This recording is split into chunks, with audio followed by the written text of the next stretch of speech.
Hello, Jared. Hi, Alicia, and welcome everyone to Vibrations and Manifestations. We are diving into a truly fascinating paradox today. It's all about the way your human mind is fundamentally wired to blur the line. Yeah, the line between what you witness, what you remember, and maybe most importantly, what you choose to create. It's the ultimate neurohack, isn't it? Or, well, it could be the ultimate sabotage, too. That's the paradox right there. This core mechanism inside your nervous system, it's incredibly powerful. Powerful enough that it can actually lead you to carry stress and pain that isn't even yours. That's the trauma by proxy idea. Exactly, trauma by proxy.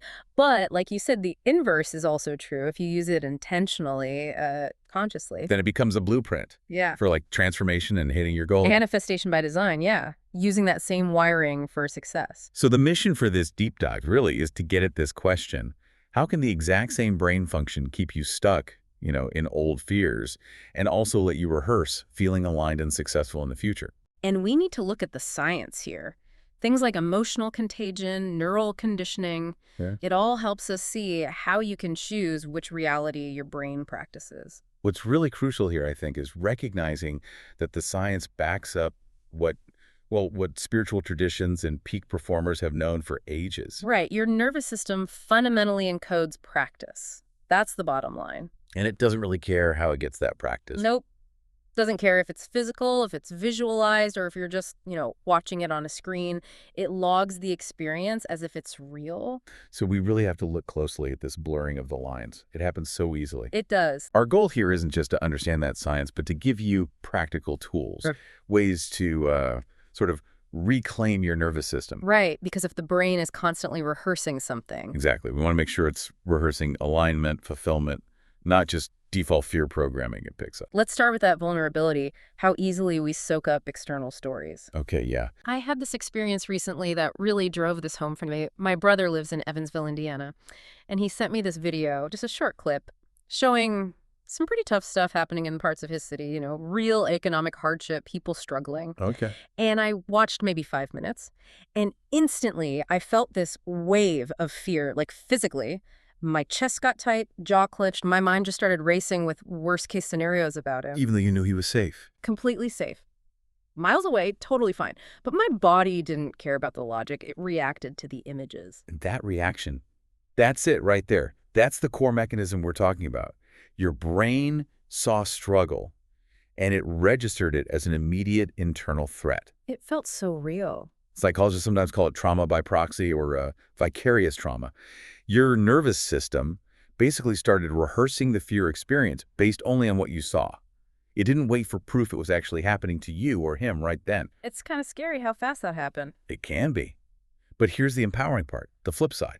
That same mechanism, that blurring line between observed stuff and lived reality, that's the engine behind intentional manifestation. It's how subconscious conditioning works. So the fact that I got scared watching a video actually proves the mechanism is real and powerful. Precisely. Like, think about watching really distressing news media. Mm-hmm. You see a video maybe showing conflict or, I don't know, desperation somewhere far away. Mm-hmm. Even if you're totally safe, comfortable on your sofa, Yeah. your body reacts instantly. You feel it, right? Yeah. The tension. We see this consistently.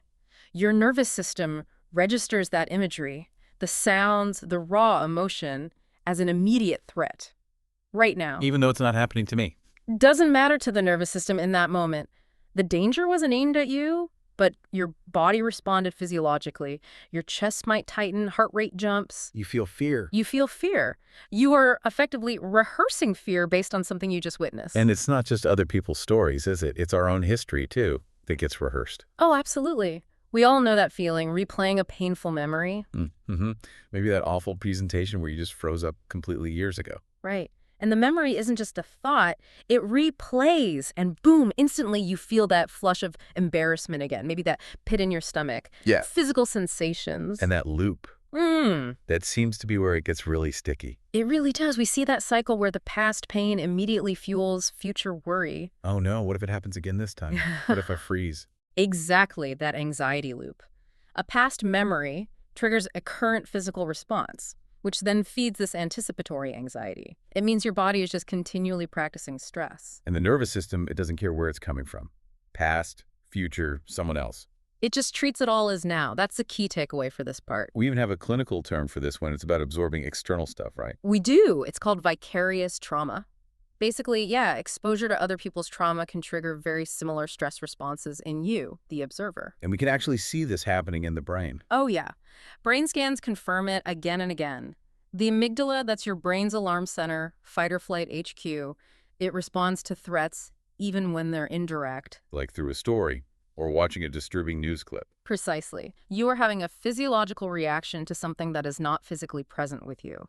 Your body's reacting anyway. Okay, so if that's the mechanism for encoding pain, for rehearsing fear, how does this exact same ability, this blurring of lines, become the way we encode success?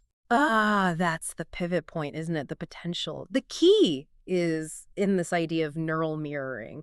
It really took off with the discovery of mirror neurons. Mirror neurons. Okay, refresh my memory on those. So these are really cool, specialized brain cells. They fire not only when you perform an action, but also when you see someone else perform that same action. Wow. Okay, so watching someone else do something triggers the same part of my brain as if I were doing it. In many ways, yes. It explains so much about us socially. Think about emotional contagion. Like when you see someone stub their toe and you physically wince. Exactly. Or you feel that rush of joy watching an athlete win even though you're just sitting there. You're mirroring their state, rehearsing it in your own body. You got it. And this leads us directly into the power of mental rehearsal. Visualization. Right.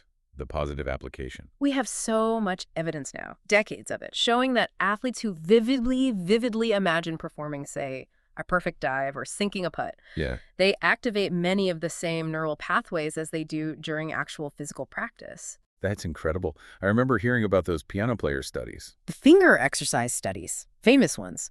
Participants who just mentally rehearsed playing the sequence on the piano, They got better. they improved almost as much as the group who physically practiced. Their brains were literally wiring for that skill without the muscles doing the heavy lifting. So this is neuroplasticity, right? The brain changing based on experience. That's exactly it. Neuroplasticity in action. The core idea is your brain physically rewires itself based on repetition. Whatever you repeat a thought, an emotion, watching a certain kind of story, Real or imagined. real or imagined, doesn't matter to the wiring process. You are training your brain's structure to align with that repetition. The subconscious just encodes the experience. It doesn't fact check. Okay, connecting this to the bigger picture then. Yeah. If the subconscious doesn't really distinguish the source. Then it stands to reason. Constantly consuming fear-based media rehearses fear in your nervous system. But consciously choosing to embody success through visualization or feeling. That rehearses alignment. It rehearses that success as your reality. And most of our behavior is automatic, driven by this subconscious stuff. A huge chunk of it, yes. Yeah. It's driven by this automatic priming, which means if you want to change your automatic baseline behavior, you have to consciously choose what you're rehearsing. It's the only way in, really. Okay, here's where it gets really interesting for me. Bridging that science to, well, to practical application and maybe some of those manifestation frameworks people talk about.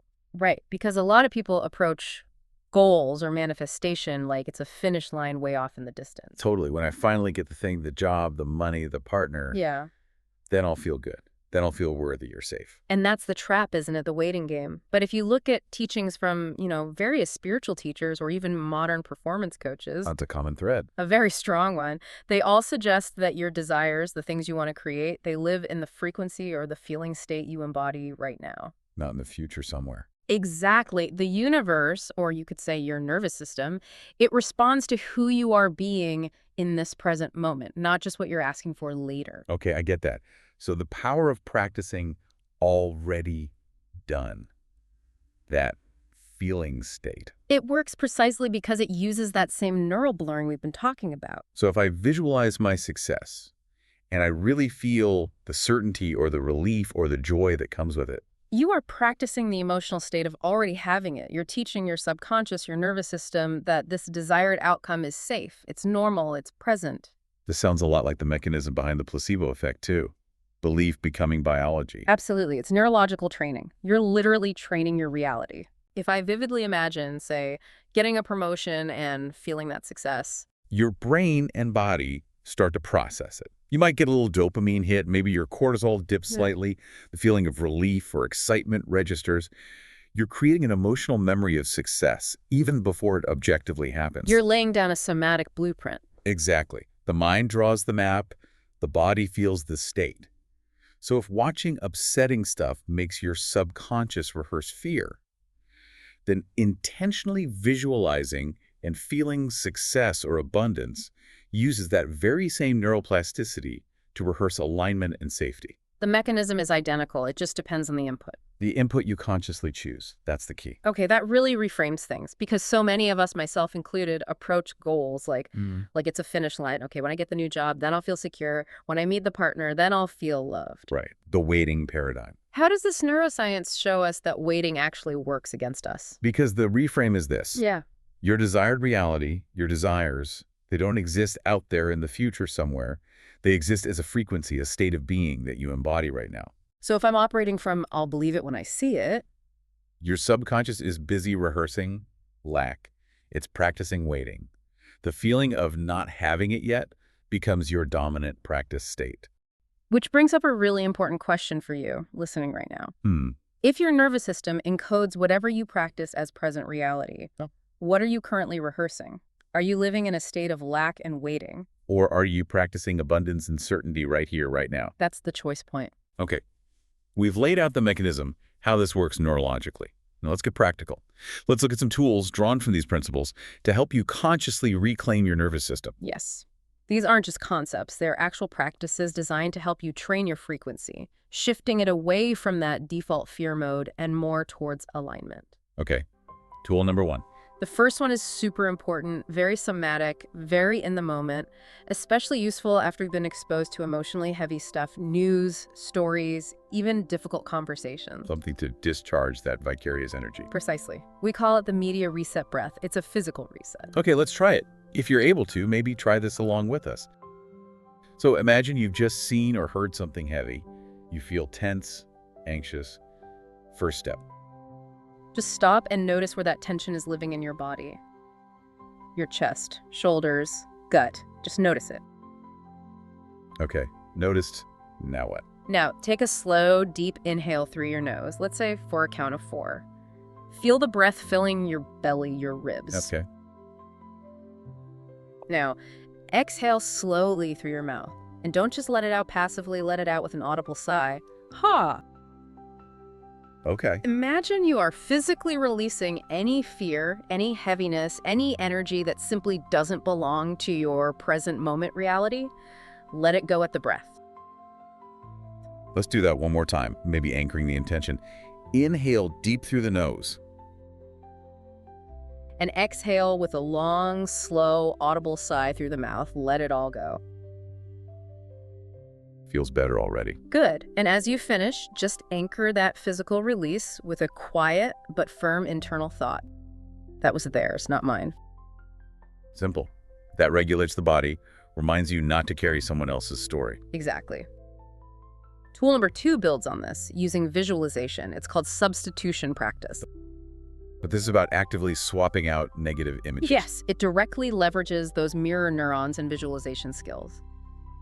If an anxious image is stuck in your mind, maybe you worry about the future or replaying a conflict, you actively substitute it. How does that work step by step? Okay, so first, briefly bring that anxious thought or image to mind, just for a second.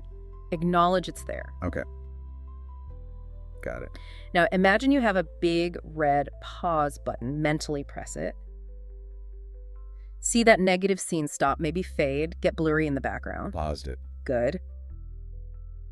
Now, in its place, consciously create a new scene, a detailed one. Picture something positive, maybe a major success you're working towards, or see a loved one absolutely thriving. Okay, building the new picture. Make it vivid. Add sensory details. What does the success look like, feel like? Are there sounds involved? And here's the crucial part. Deliberately add the corresponding positive emotion. Feel the relief, or the Yeah. keys, the joy. Yes, let your body actually feel that positive emotion now. You're actively conditioning your subconscious. You're saying, this is the reality I choose to rehearse, this feeling. I like that. Actively choosing the rehearsal. Yeah. Okay, tool number 3. Tool 3 applies this directly to future events. Rehearsing success. Ah, for that anticipatory anxiety. Before a big meeting or a test or something challenging. Yeah. Exactly. If that anxiety starts bubbling up, don't just sit there and let the fear spiral. Use that time differently. Use the time you would have spent worrying. To picture it going well instead. Precisely. Picture the event concluding successfully. See yourself navigating it with confidence, feeling composed. Imagine the positive outcomes, the positive reactions. And again, the feeling part is key. Critical. Breathe into the feeling now. Feel the excitement or the relief of that success as if it's already happened. This helps normalize that positive outcome for your nervous system before you even walk into the situation. Makes it feel familiar, safe. Okay, that makes sense. Training ahead of time. And the last one, tool 4. Tool number 4 is embodiment questions. This shifts the practice into your everyday moments, asking yourself questions to actively embody the desired state. Exactly. These are questions you can ask yourself silently as you go about your day. Try this one right now. If my desires were totally inevitable, guaranteed to happen, how would I move through this moment right now? Just notice. Does your posture change? Do you sit up a little straighter, feel a bit lighter? Okay, here's another. If abundance in all its forms was my natural baseline state, how would I treat myself right now? Maybe your inner voice softens. Maybe you allow yourself a moment of ease instead of pushing. And one more.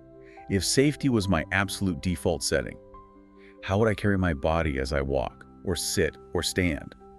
Feel for that sense of groundedness in your legs, maybe an openness in your chest, less tension in your jaw.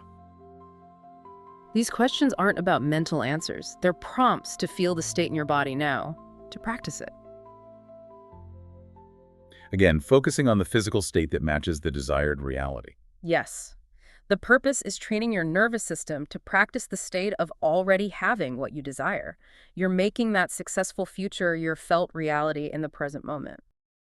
Okay, let's deepen this with a short guided visualization to really anchor the feeling state we've been cultivating. If it feels safe and comfortable for you, go ahead and gently close your eyes, or just soften your gaze. Step 1. Settle the body. Just begin by noticing your physical presence. Feel the weight of your body supported.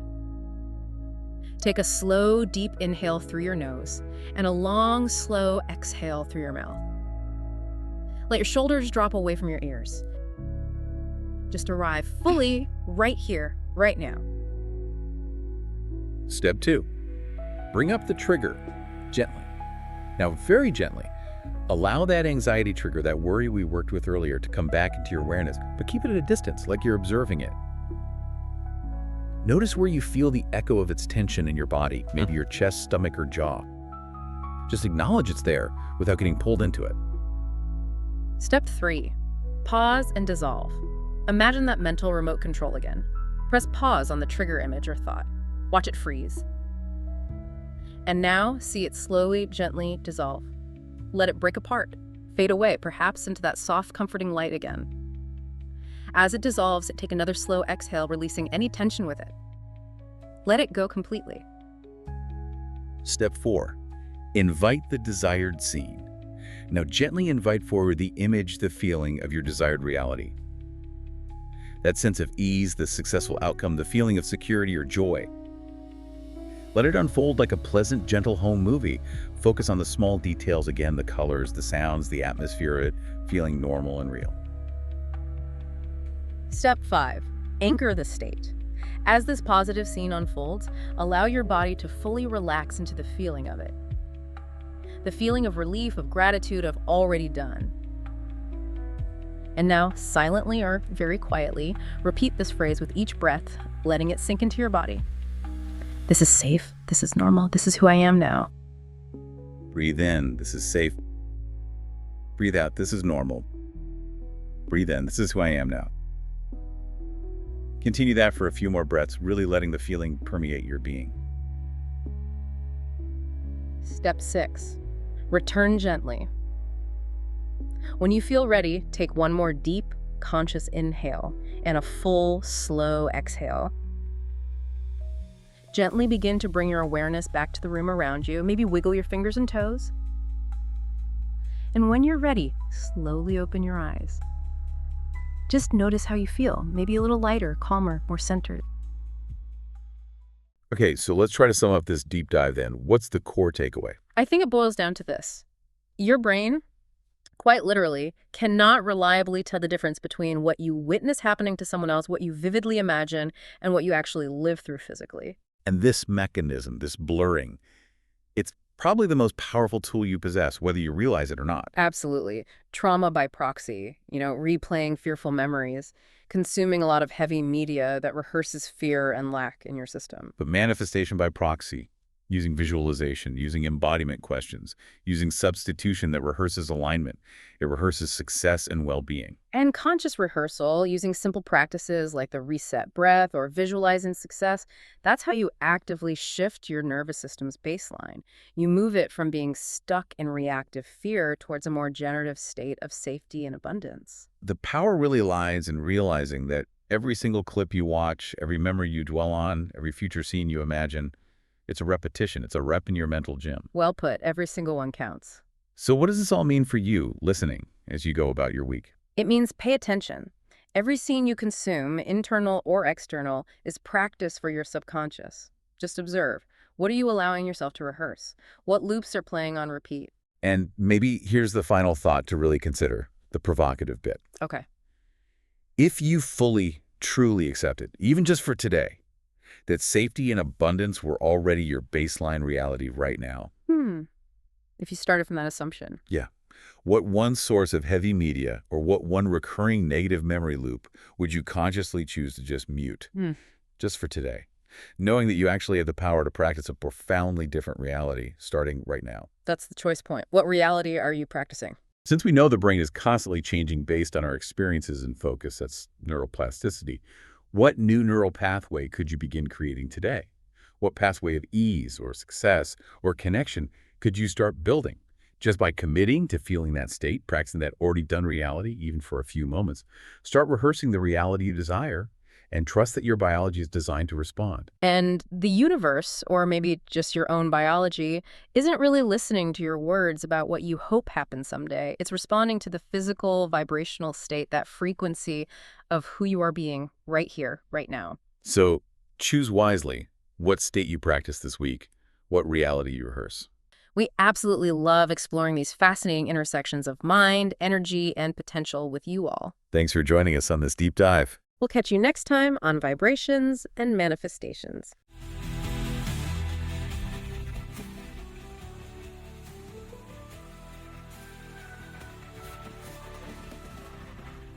Vibrations and manifestations.